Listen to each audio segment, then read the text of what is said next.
Mr. Siri,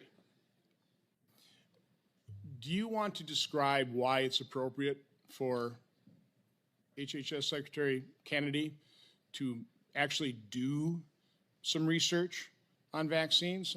I'm quite sure, tell me if I'm wrong here, but when Mr. Kennedy pressed Fauci for the random control blind placebo trials on childhood vaccines, oh yeah, we've done all kinds of them. Couldn't produce one. I know in testimony we've had other officials of the CDC or FDA ask the same question. They just can't come up with them. So can you set the record straight in terms of what studies have actually been done on the vaccines on the childhood schedule?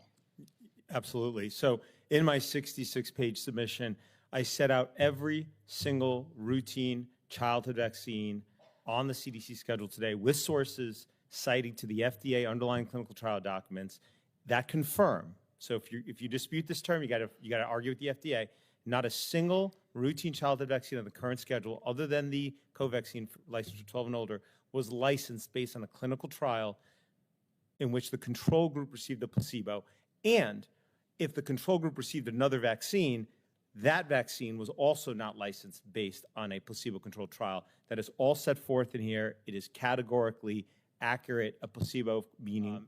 But to answer your question, why? Why look at the safety of of childhood vaccines? And the answer, I think, is this. We should be looking at all environmental insults because we are in the midst right now of a pandemic. There's been a lot of talk. We got to be ready for the next pandemic. We have a pandemic right now. It's a pandemic of chronic disease amongst our children. Over 50% of kids in America have a chronic disease right now.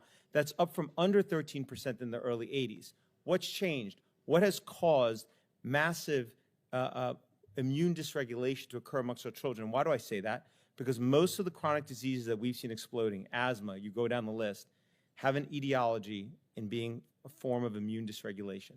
Not our, and I've set that forth in my submission as well. So you have an explosion in chronic disease since the early 80s. Most of those chronic diseases are a form of immune dysregulation. What has changed in terms of might be causing the immune systems of our children en masse to go haywire? Well, maybe we should start by ruling out the fact that we have gone from 3 injections on the CDC schedule in 1986, the year the National Child Vaccine Draft was passed, to currently, if a child gets the full CDC schedule, follows it today, by 1 year of age, gets 29 injections, including in utero, okay? 3 to 29. And every one of those vaccines, as I mentioned earlier, was clinical trialed and licensed by a company knowing they would not be liable for design defect claims. We need to study that like everything else.